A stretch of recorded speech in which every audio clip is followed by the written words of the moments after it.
Selamat pagi adik-adik. Wah, senang sekali pagi hari ini kita berjumpa lagi untuk memuji dan memuliakan nama Tuhan, terutama untuk mendengarkan firman Tuhan. Meskipun kita ibadah masih melalui video online, masih di rumah kita masing-masing, tapi tidak mengurangi rasa sukacita kita. Nah, adik-adik, sebelum kita mulai ibadah kita, mari kita bersatu dalam doa. Tuhan Yesus, kami ucap syukur Tuhan buat pagi hari ini. Kami dapat berjumpa kembali Tuhan untuk beribadah. Meskipun kami beribadah di rumah kami masing-masing, tidak mengurangi rasa sukacita kami Tuhan. Kiranya Tuhan berkati ibadah kami Tuhan dari awal, pertengahan, hingga akhirnya. Terima kasih Tuhan Yesus, kami sudah berdoa dan bersyukur. Amin. Nah, adik-adik, pagi hari ini kita mau angkat pujian Hati-hati Gunakan Tanganmu. Yuk, adik-adik kita angkat pujian ini sama-sama ya.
Selamat pagi adik-adik, apa kabar semuanya? Sehat dan luar biasa, puji Tuhan. Saat ini ada kesempatan bagi kita untuk merenungkan kebenaran firman Tuhan. Sebelumnya, semuanya lipat tangan, tutup matanya, kita berdoa. Bapa, di dalam nama Tuhan Yesus kami bersyukur kami bisa beribadah pagi hari ini. Dan saat ini kami mau merenungkan kebenaran firman-Mu. Kami memohon pertolongan daripada Tuhan supaya kami boleh memahami, mengerti akan apa yang kami baca, yang kami dengarkan pagi hari ini. Kami siap mendengarkan kebenaran firman Tuhan. Amin. Adik-adik, kita akan merenungkan firman Tuhan dalam Yohanes 3 ayatnya yang ke-22 sampai yang ke-36. Bagi adik-adik yang punya Alkitab, silakan dibaca Alkitabnya. Kasona akan membacakannya dari sini. Yohanes 3 ayatnya yang ke-22 sampai 36 demikian. Kesaksian Yohanes tentang Yesus. Sesudah itu Yesus pergi dengan murid-muridnya ke tanah Yudea dan ia diam di sana bersama-sama mereka dan membaptis. Akan tetapi Yohanes pun membaptis juga di Ainon, dekat Salim, sebab di situ banyak air dan orang-orang datang ke situ untuk dibaptis. Sebab pada waktu itu Yohanes belum dimasukkan ke dalam penjara. Maka timbullah perselisihan di antara murid-murid Yohanes dengan seorang Yahudi tentang penyucian. Lalu mereka datang kepada Yohanes dan berkata kepadanya, "Rabi, orang yang bersama dengan engkau di seberang sungai Yordan dan yang tentang dia engkau telah memberi kesaksian, dia membaptis juga dan semua orang pergi kepadanya." Kata Yohanes, "Tidak ada seorang pun yang dapat mengambil sesuatu bagi dirinya kalau tidak dikaruniakan kepadanya dari surga. Kamu sendiri dapat memberi kesaksian bahwa aku telah berkata, aku bukan Mesias, tetapi aku diutus untuk mendahulunya." Ayat ke-30, "Ia harus makin besar, tetapi aku harus makin kecil. Siapa yang datang dari atas adalah di atas semuanya. Siapa yang berasal dari bumi, termasuk pada bumi, dan berkata-kata dalam bahasa bumi. Siapa yang datang dari surga adalah di atas semuanya. Ia memberi kesaksian tentang apa yang dilihatnya dan yang didengarnya, tetapi tak seorang pun yang menerima kesaksiannya itu. Siapa menerima kesaksiannya itu, ia mengaku bahwa Allah adalah benar. Sebab siapa yang diutus Allah, dialah yang menyampaikan firman Allah, karena Allah yang mengaruniakan rohnya dengan tidak terbatas. Bapa mengasihi anak dan telah menyerahkan segala sesuatu kepadanya. Barang siapa percaya kepada anak, ia beroleh hidup yang kekal. Tetapi barang siapa tidak taat kepada anak, ia tidak akan melihat hidup, melainkan murka Allah tetap ada di atasnya. Nah, adik-adik yang dikasihi Tuhan, kita akan belajar tentang ketulusan pada pagi hari ini. Ya, ketulusan atau kerelaan. Ya, kalau kita melakukan sesuatu, itu artinya kita harus tulus, kita harus rela tanpa menghitung-hitung apa yang sudah kita lakukan untuk menolong sesama misalnya atau sebagainya. Ya, ketulusan. Nah, adik-adik yang dikasihi Tuhan, pagi hari ini kita akan belajar bagaimana Yohanes memberikan suatu pengertian kepada murid-muridnya dan juga kepada kita pagi hari ini, bagaimana dia tulus untuk melayani Tuhan. Nah, adik-adik yang dikasihi Tuhan, kita melihat ada dua tokoh yang ada di dalam cerita ini. Yang pertama yaitu Yesus, lalu yang kedua adalah Yohanes. Ya, Yohanes adalah membaptis banyak orang. Ya, juga diceritakan di situ bahwa di tanah Yudea, Yesus juga membaptis banyak orang. Ya, artinya ada dua orang yang membaptis, yaitu Yesus membaptis orang-orang yang ada di tanah Yudea dan Yohanes membaptis orang-orang yang ada di Ainon dekat Salim pada waktu itu. Lalu para murid-murid Yohanes mulai gelisah, ya. Mulai ada kegelisahan di dalam diri mereka. Kenapa? Karena yang dibaptis oleh Yesus semakin hari semakin banyak, ya. Itu artinya semakin banyak orang yang mengikuti Yesus. Sementara Yohanes bisa jadi semakin berkurang, ya. Kenapa? Karena memang Yesus adalah Tuhan, ya. Tapi para murid-murid Yohanes mulai gelisah. Bagaimana kalau orang-orang ini semuanya nanti pergi kepada Yesus? Itu artinya bahwa tidak ada yang mau mengikuti Yohanes. Bagaimana dengan guru kita? Mereka menjaga nama baik guru mereka, adik-adik. Wah, ini tidak benar, ya. Mereka mulai selisih, mulai bertengkar, ya, dengan orang Yahudi tentang bagaimana orang disucikan, bagaimana orang bisa masuk surga, bagaimana orang bisa bertobat. Mereka mulai berselisih, mereka mulai bertengkar, ya.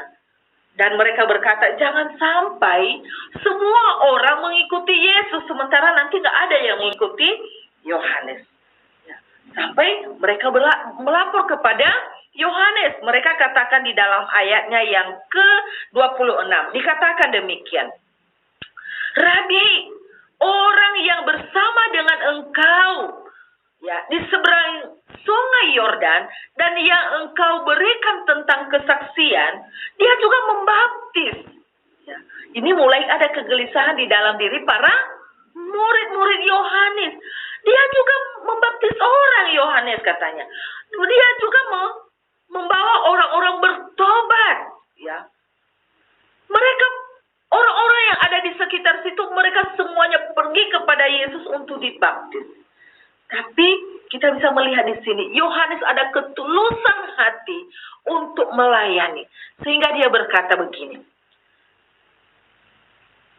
kalau Tuhan yang mempercayakan pelayanan ini bagi saya, ya, itu sesuatu anugerah. Ya, itu sesuatu hal yang luar biasa. Dikatakan di dalam ayat ke-27. Tidak ada seorang pun yang dapat mengambil sesuatu bagi dirinya kalau tidak dikaruniakan kepadanya dari surga. Yohanes sungguh luar biasa, adik-adik. Murid-muridnya sudah mulai gelisah. Murid-muridnya sudah mulai marah-marah. Tetapi Yohanes sangat luar biasa. Dia sangat tulus dalam melayani. Dia berkata, kalau saya bisa melayani, membawa orang ini bertobat, ya, dan membaptis mereka, itu juga adalah merupakan karunia Tuhan bagi saya. Ini menandakan bahwa dia adalah orang yang tulus. Lalu yang kedua, dia menegaskan. Dia sampaikan kepada murid-muridnya. Dia menyaksikan kepada orang-orang yang ada di sekitarnya. Dia berkata begini, kamu sendiri dapat memberi kesaksian bahwa aku telah berkata, aku bukan Mesias, tetapi aku diutus untuk mendahulunya. Hal yang kedua, dari mana kita tahu bahwa Yohanes adalah seorang yang tulus di dalam melayani, yaitu dia mengakui bahwa dia adalah manusia biasa. Dia bukan Tuhan, ya, tetapi dia hanya manusia biasa yang dipakai oleh Tuhan untuk membaptis orang-orang yang sudah bertobat, orang-orang yang sudah menerima Tuhan di dalam hati mereka. Sehingga dia berkata, aku bukan Mesias, aku ini bukan Tuhan, aku bukan Allah, ya. Tetapi sesungguhnya Yesuslah Tuhan, Yesuslah juru selamat. Nah, adik-adik, Yohanes sangat mengakui ketuhanan daripada Yesus Kristus. Dia menyadari bahwa dia adalah manusia biasa. Dia mengakui bahwa sesungguhnya Yesuslah Tuhan. Yesuslah juru selamat. Sehingga dia berkata, kalau orang percaya kepada Yesus, maka dia akan memiliki kehidupan yang kekal. Dalam ayat ke-36 dikatakan demikian. Barang siapa percaya kepada Anak, ia beroleh hidup yang kekal. Tetapi barang siapa yang tidak taat kepada Anak, ia tidak akan melihat hidup, melainkan murka Allah tetap ada di atasnya. Yohanes sedang menyaksikan bahwa sesungguhnya Yesus itu adalah Tuhan. Dan orang yang percaya kepada Tuhan Yesus, dia akan memiliki kehidupan yang kekal. Dia akan memiliki jaminan untuk masuk surga.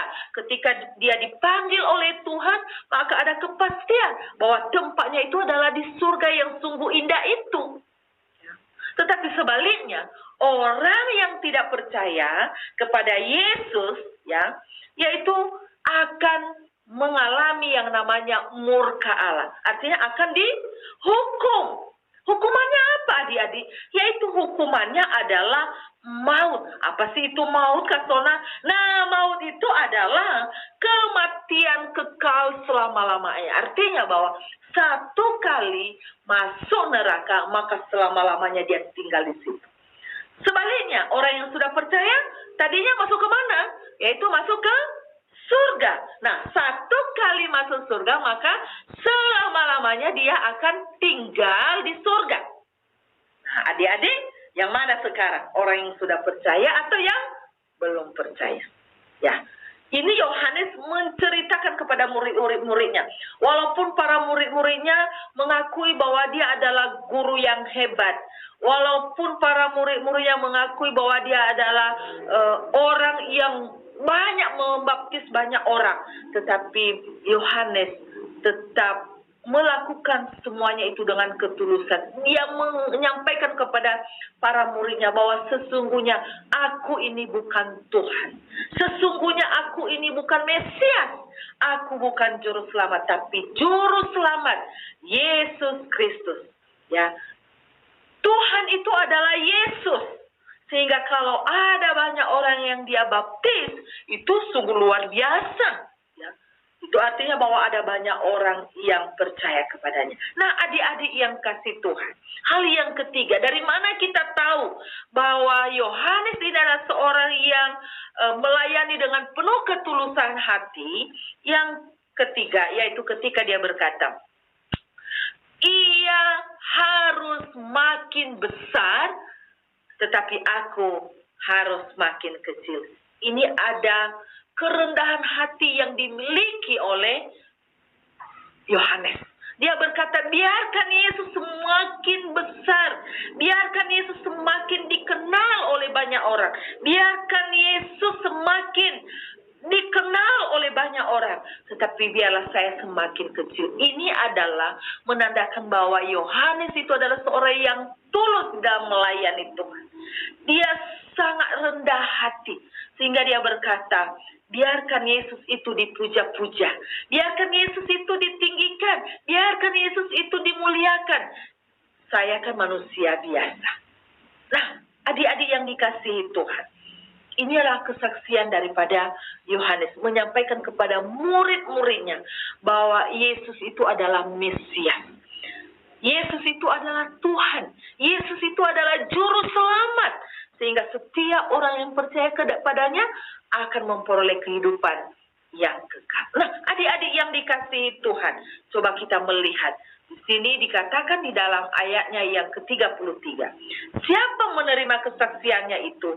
Ia mengaku bahwa Allah adalah benar. Sebab siapa yang diutus Allah, dialah yang akan menyampaikan firman Allah. Karena Allah mengaruniakan rohnya kepada rohnya dengan tidak terbatas. Artinya bahwa kalau kita dipakai oleh Allah untuk menyampaikan firman Tuhan, maka kita harus melakukannya dengan tulus.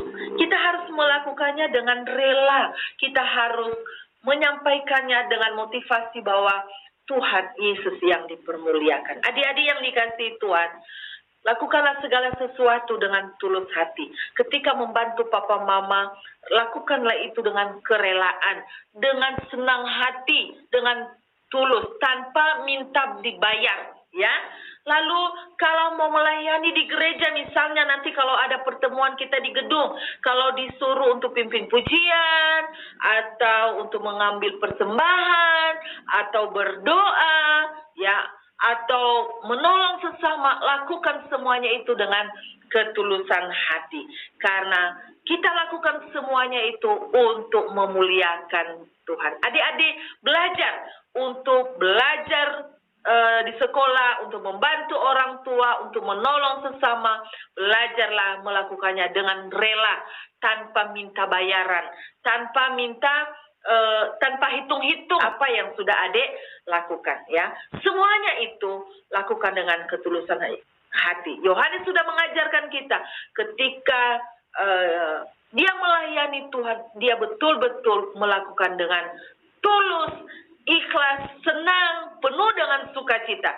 Sehingga dia berkata, itulah sukacitaku, dan sekarang sukacitaku itu menjadi penuh. Ketika kita melayani Tuhan, kita menolong sesama, ketika kita membantu orang tua, kita melakukan dengan ketulusan, maka ada sukacita yang luar biasa ada di dalam hati kita. Ingat, kita harus terus percaya kepada Yesus, karena Yesus itu adalah Tuhan dan Juru Selamat yang membawa kita masuk surga dan membawa kita mengalami damai sejahtera dan sukacita. Amin. Kita berdoa. Tuhan, terima kasih untuk kebenaran firman-Mu, dan biarlah firman Tuhan ini menguatkan dan meneguhkan kami. Amin. Adik-adik, kita akan melihat ayat hafalan kita. Ya, ayat hafalan kita adalah Yohanes 3 ayat yang ke-30. Ya, sekali lagi, Yohanes 3 ayat yang ke-30. Ya, bunyinya apa? Ia harus makin besar, tetapi aku harus makin kecil. Sekali lagi, Yohanes 3 ayat 30. Bunyinya demikian. Ia harus semakin besar, tetapi aku harus semakin kecil. Ya, hafal ya di rumah, supaya ada banyak firman Tuhan yang akan kita baca setiap hari. Amin. Kita akan mengakhiri ibadah kita pagi hari ini. Kita akan berdoa. Bapa, di dalam nama Tuhan Yesus, pada saat ini kami bersyukur karena kami bisa beribadah kepada Tuhan. Dan saat ini Tuhan, hamba berdoa untuk adik-adik kami yang beribadah di rumah. Tuhan, berkati mereka, berkati kesehatan mereka, berkati mereka juga di dalam sekolah mereka. Berikan mereka takut akan Tuhan, berikan mereka hati yang mengasihi Tuhan, sehingga adik-adik kami sungguh boleh menikmati pertolongan Tuhan dari hari ke hari. Sekali lagi Tuhan, berkati adik-adik kami yang beribadah di rumah saat ini, dimanapun mereka berada, biarlah kasih Allah terus melingkupi mereka. Kami berdoa juga untuk orang tua mereka, kakak adik-adik mereka. Tuhan berkati kesehatan, berkati juga keluarga mereka, berkati keuangan mereka, berkati pekerjaan dan usaha yang dikerjakan. Biarlah berkat kasih setia Tuhan boleh melimpah atas mereka. Berkati juga guru-guru PPA yang setia mengajar kami. Tuhan, berkati mereka dalam pekerjaan mereka, dalam pelayanan mereka, bahkan dalam rumah tangga mereka. Biarlah juga Tuhan memberkati. Terima kasih Tuhan, sekali lagi kami menyerahkan kehidupan kami, sekolah minggu, PPA GKSIA Jakarta. Bila ada di antara kami yang sakit, kami memohon Tuhan jamah, Engkau Tuhan sembuhkan, Engkau Tuhan pulihkan kami, supaya kami tetap sehat, kuat di tengah-tengah pandemi yang ada saat ini. Terima kasih Tuhan.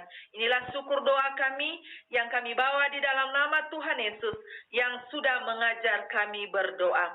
Bapa kami yang di surga, dikuduskanlah namamu, datanglah kerajaanmu, jadilah kehendak-Mu di bumi seperti di surga. Berilah kami pada hari ini makanan kami yang secukupnya, dan ampunilah kami akan kesalahan kami, seperti kami juga mengampuni orang yang bersalah kepada kami. Dan janganlah membawa kami ke dalam pencobaan, tetapi lepaskanlah kami daripada yang jahat, karena Engkau yang punya kerajaan dan kuasa dan kemuliaan sampai selama-lamanya. Mari kita pulang dan menerima berkat daripada Tuhan. Tuhan memberkati engkau dan melindungi engkau. Tuhan menyinari engkau dan wajahnya dan memberi engkau kasih karunia. Tuhan menghadapkan wajahnya kepadamu dan memberi engkau damai sejahtera mulai dari sekarang sampai selama-lamanya. Amin. Amin. Tuhan Yesus memberkati.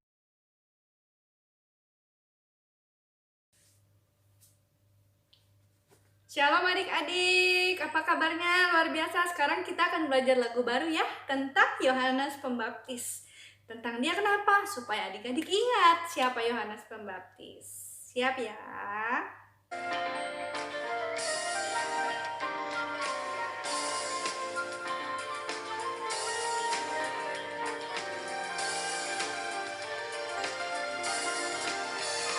Di padang gurun ada suara orang yang berseru-seru, persiapkanlah jalan bagi Tuhan, luruskanlah jalan baginya. Ia memakai jubah bulu unta dan ikat pinggang kulit, serta makanannya belalang dan madu hutan. Itulah Yohanes Pembaptis yang dimaksud Nabi Yesaya, anak Imam Zakaria dan Elisabet ibunya. Itulah Yohanes Pembaptis yang dimaksud Nabi Yesaya, anak Imam Zakaria dan Elisabet ibunya. Anak Imam Zakaria dan Elisabet ibunya.